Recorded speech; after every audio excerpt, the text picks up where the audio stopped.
Hello Maritime UK, welcome to Cornwall Seal Group Research Trust's very first collaboration with you. We hope that everyone who's watching will have something that they're interested in and hopefully learn something new about seals. So I am Sue Sayer. I am the Director and Founder of Cornwall Seal Group Research Trust, which is a registered UK charity. I'm here to tell you today about seals and their superpowers, and hopefully share some solutions and actions that we can all take to help seals in their wild marine environment. If you want to find out a bit more about us, then you can look on the internet. Our website is www.cornwallsealgroup.co.uk, or if you want to look at our online shop, it's www.sealresearchtrust.com. Hope there's something that you will enjoy here. So before I start, I have to thank our current funders, because without their support and help, we would not be able to employ our rangers, and without our rangers, we wouldn't be able to support our huge network of volunteer recorders and people who give their time freely to help do some of the admin and support work that's required by our photo ID. In the UK, we have two species of seals. They're faucid seals, which means that they don't have ear flaps, and the two species we have are common or harbour seals and grey seals.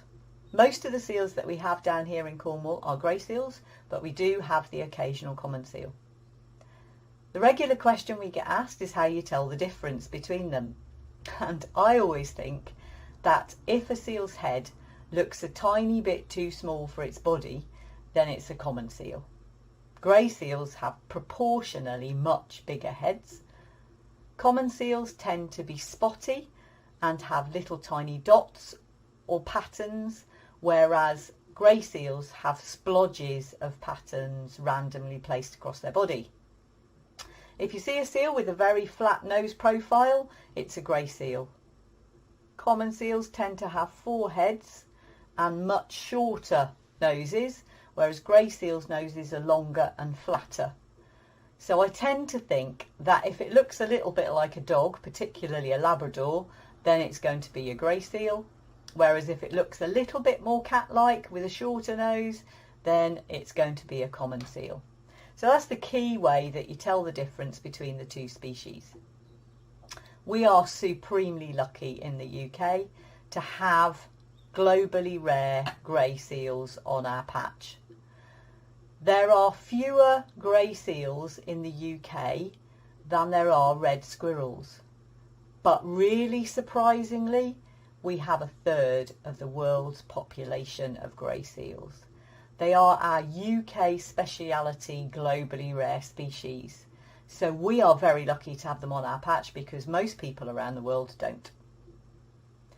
That means that they're a global tourist attraction and people do travel the world to come and see our grey seals. So we're really lucky.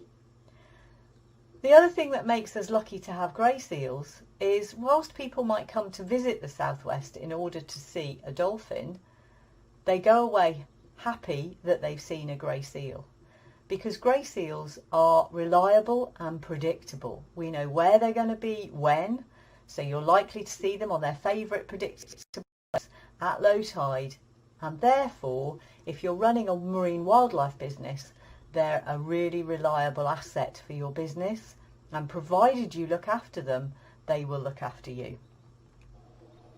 So I wanted to show you some videos today. This is a video of a juvenile grey seal sleeping in the sea. It's a beautifully calm day. You will see by the glassy water just a few bits of wind chop on it. But what this seal is doing is bottling. That's the description of a seal floating vertically in the water, sleeping. You can see it's moving about a bit too, because not surprisingly, it's having an occasional yawn. But the thing I wanted to point out to you was just how mobile this seal's whiskers are. They move around a lot, very much like a cat's whiskers. They have a big mouth with big teeth. So obviously, if you find a seal in trouble, the most important thing you can do is call British Divers Marine Life Rescue on 01825 765546 because you want an expert to come and handle it because they got big teeth. But this seal is sleeping in the sea. It's bottling, as I said, and this one isn't sinking under the surface, but amazingly they can.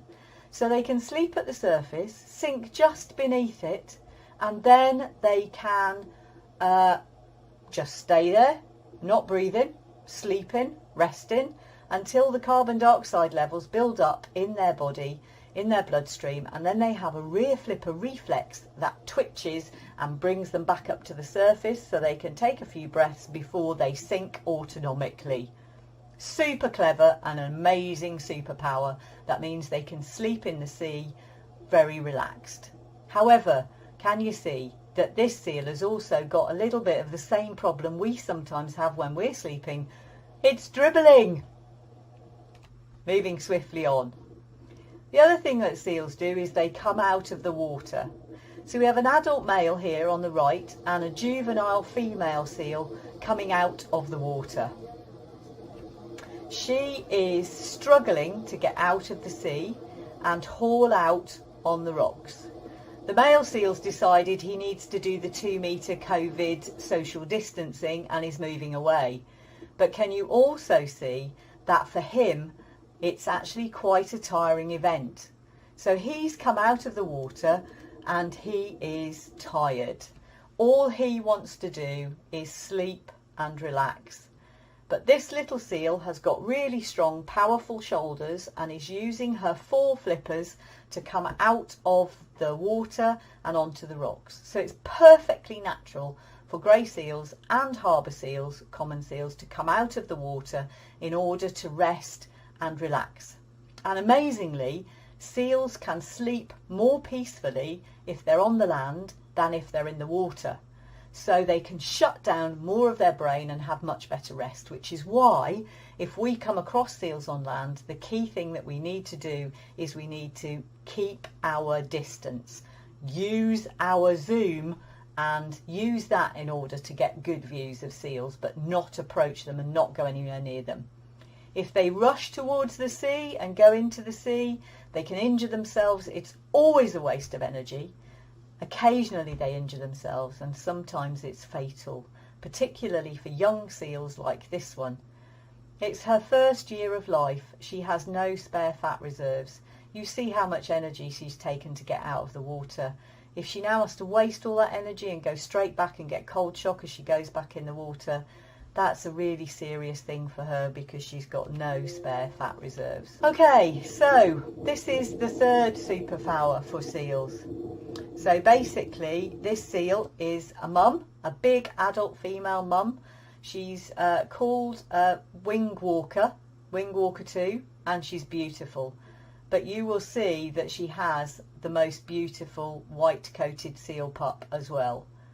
This white-coated seal pup is probably about 10 days old, and you can see it is feeding from its mother.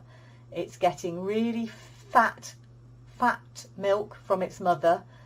I think it's about 50% milk content, and it's suckling from its mother. It starts at a birth weight of about 10 kilos, and within just 3 weeks it will expand to 40 kilos. So it will go from a skinny chip to a really fat barrel over that 3-week period. This is an incredible sacrifice that the mum makes. She uses 1/3 of her body weight in order to fatten her pup up enough to give it the fat reserves it needs to survive its first 40 to 80 weeks when it's got to teach itself to feed.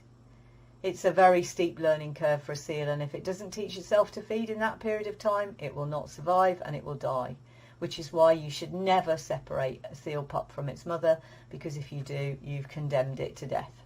So that's a fabulous superpower of seals. They have fast food transfer to their pups who put on weight extremely rapidly. Okay, so every seal has a unique fur pattern. This is the fundamental of our work. This is looking at fur patterns which are all like our fingerprints, completely different for every single different seal. So what patterns can you see in this particular adult female's fur pattern? So I'm thinking that up here I can probably see a snail pattern. Some people think it looks like a tornado pattern. I think I can also see a mushroom pattern here. But to be perfectly honest, young people are very, very good at this. They're much better than adults, because adults tend to overthink it. So the pedigree name for this particular seal, her full long name is Zeus, who is the god in the clouds. He's up here with his arm out like this. This is his head and these are his legs. Zeus is sat on a cloud, which is here. There is a rainbow in the sky because it is raining, and it is raining over a mermaid who is doing her recycling in her recycling bins. So this is the full name of this adult female. But we could search for any of those keywords, mushroom, snail, Zeus, mermaid, and we would find her in our seal photo ID catalogues.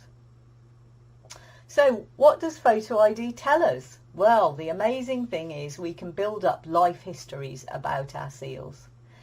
And you never know where a seal story will take you, so some of our seals are celebrities and have catapulted them to seal celebrity status by the stories and discoveries that we've made about their lives.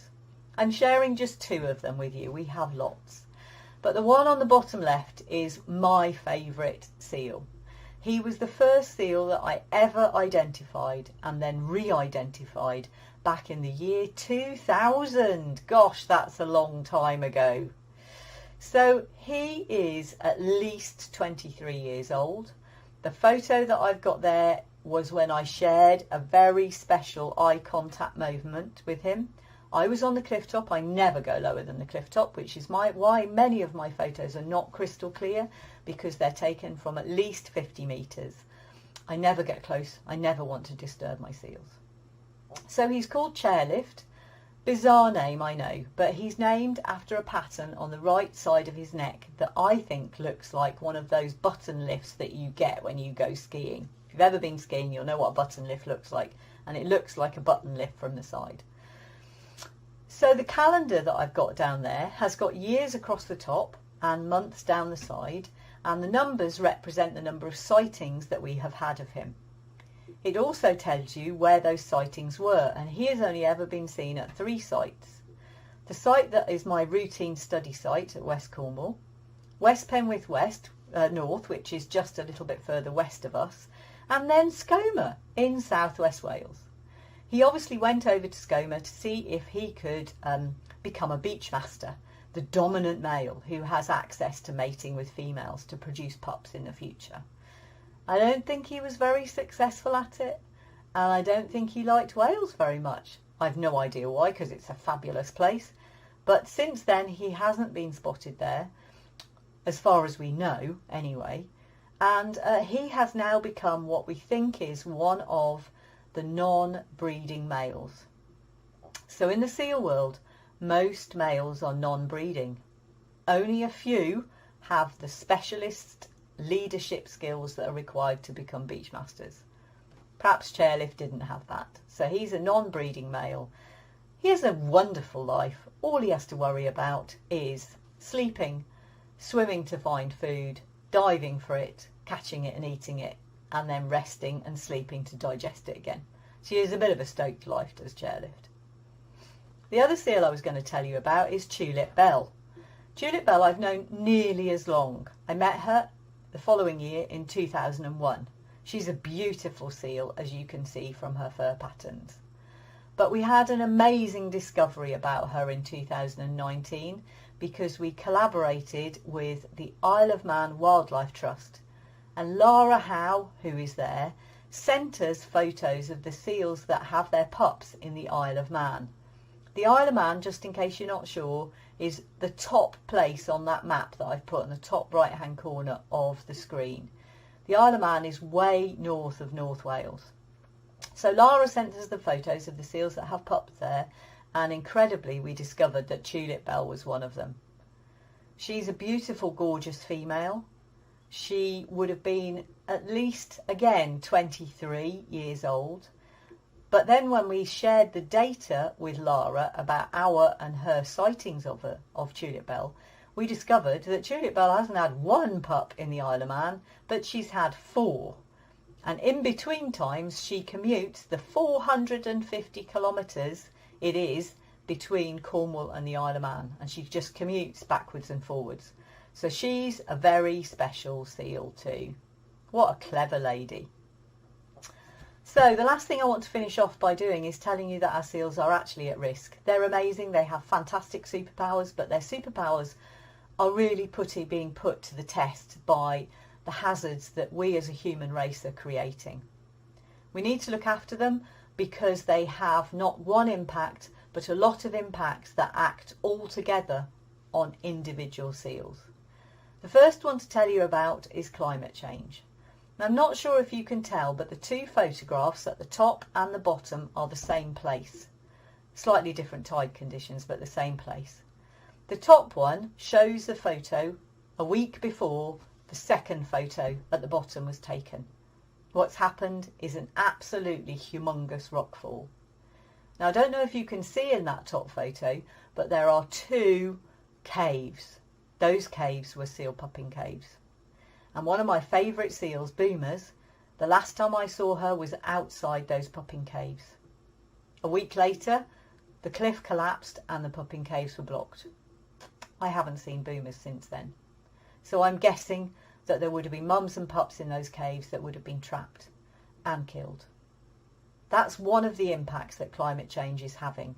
Extreme weather events causing rockfalls, coastal retreat, and it's changing the coastline forever for our grey seals. So if you're a mum and you come to pup here, all you can find is a rockfall on which to have your pup. Sea levels are rising, so the usual seal haul-outs are all changing. But we can do something about this.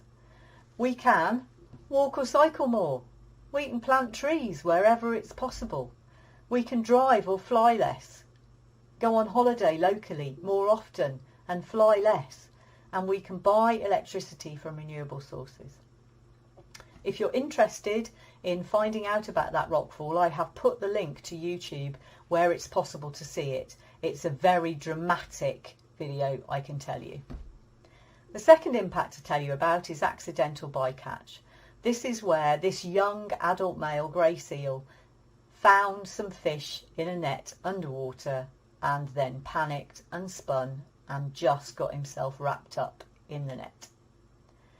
This is an unfortunate accident that happened to DEFRA thinks 310 different seals around Cornwall and Devon in just 1 year, 2015. This is a really big issue. And it's a really big issue, not just for seals, but for cetaceans and whales, sunfish and other marine life, birds included. If we want to solve this, it's a lot harder. However, you can do some stuff every day by eating local line-caught fish, local to your local community, supporting your local fishers and local businesses. We can also help by science looking at gear modification.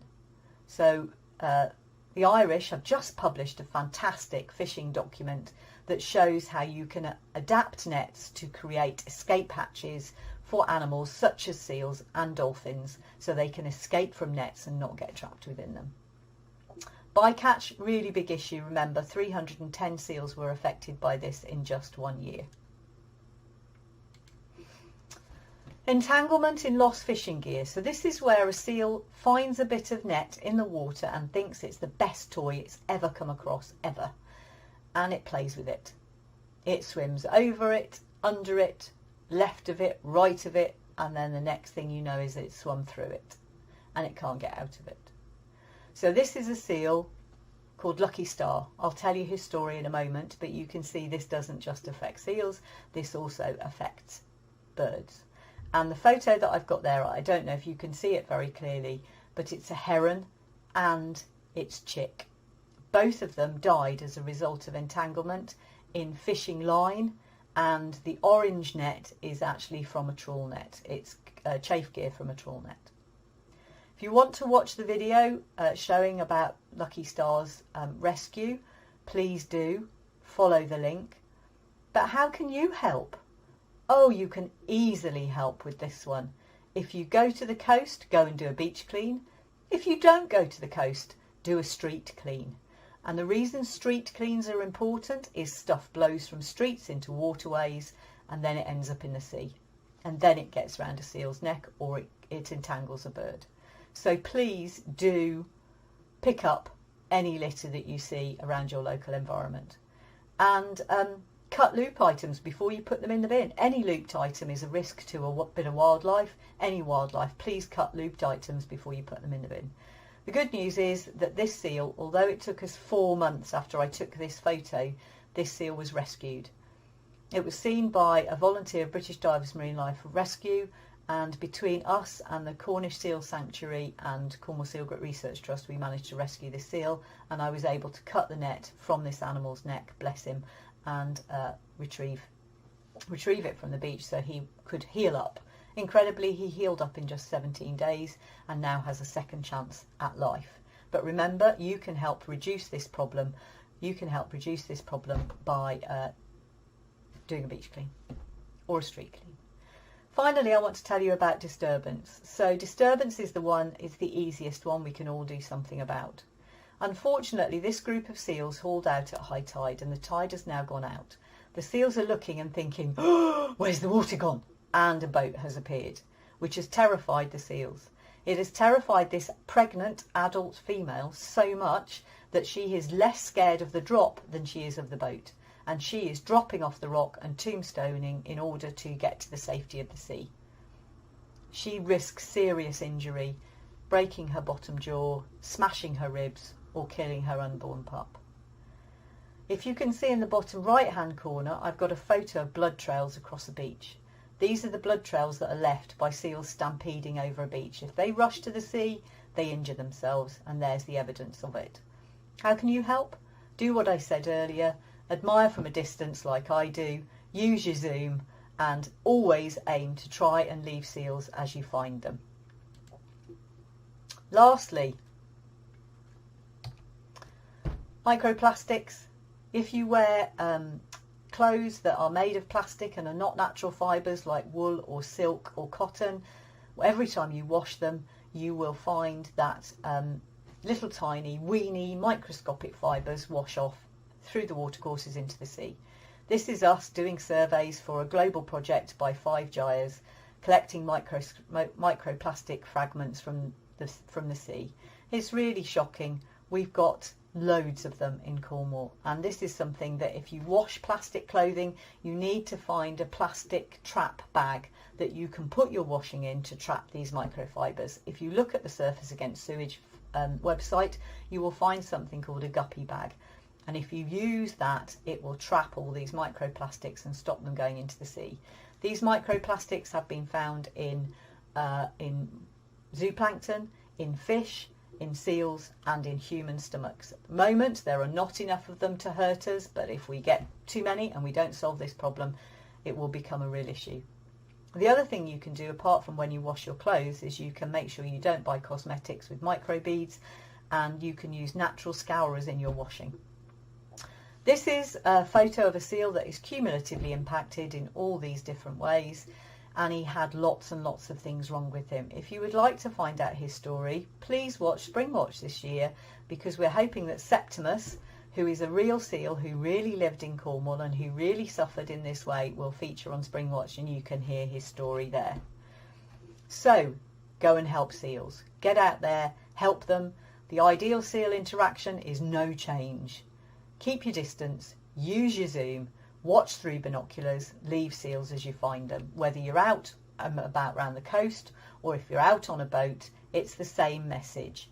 Be quiet, be low profile, keep your distance, use your zoom and leave them as you find them. Because frankly, this photo sums up a situation that really isn't good enough.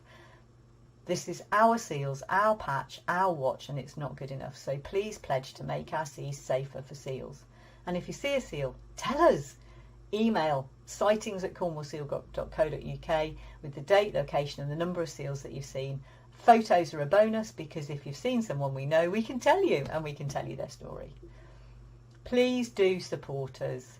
We're a small charity that relies completely on donations and grants. So if there's anything here that takes your fancy, you feel like treating yourself or treating a mate, getting a present for somebody you care about, show them that you care about them and you care about the marine environment by buying something off our website. And don't forget that you can watch us on Springwatch. Of course, if you really love seals, you might want to adopt a seal and join our supporter scheme. If you want to, just please go to our shop site and follow the links at the top of the shop site.